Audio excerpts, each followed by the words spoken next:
Hello friends, എല്ലാവർക്കും നമസ്കാരം. ഇത്തവണത്തെ ക്രിസ്മസ് അവധിയൊക്കെ പ്രഖ്യാപിച്ചിരിക്കുകയാണ്. എന്തൊക്കെയാണ് കുട്ടികൾക്ക് സന്തോഷകരമാകുന്ന രീതിയിൽ 10 ദിവസം എന്നുള്ളത് 12 ദിവസമായിരിക്കും ഇത്തവണ ക്രിസ്മസ് അവധി ലഭിക്കാൻ പോകുന്നത്. തദ്ദേശ തിരഞ്ഞെടുപ്പിനോടനുബന്ധിച്ച് സ്കൂൾ അർദ്ധവാർഷിക പരീക്ഷാ തീയതിയിലും ക്രിസ്മസ് അവധിയിലും മാറ്റം വരുത്താൻ പൊതുവിദ്യാഭ്യാസ മന്ത്രി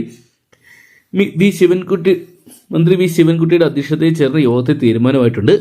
ഈ ഡിസംബർ മാസം 23-ന് ക്രിസ്മസ് പരീക്ഷകൾ പൂർത്തിയാക്കി സ്കൂൾ അടയ്ക്കാനാണ് തീരുമാനം. ജനുവരി 5-നാവും സ്കൂൾ തുറക്കുക. അങ്ങനെയെങ്കിൽ കുട്ടികൾക്ക് 12 ദിവസം അവധി ലഭിക്കും. ഹയർ സെക്കൻഡറി വിഭാഗത്തിലെ 1-2 പരീക്ഷകൾ സ്കൂൾ തുറന്ന ശേഷം ജനുവരി 7-ന് നടക്കും.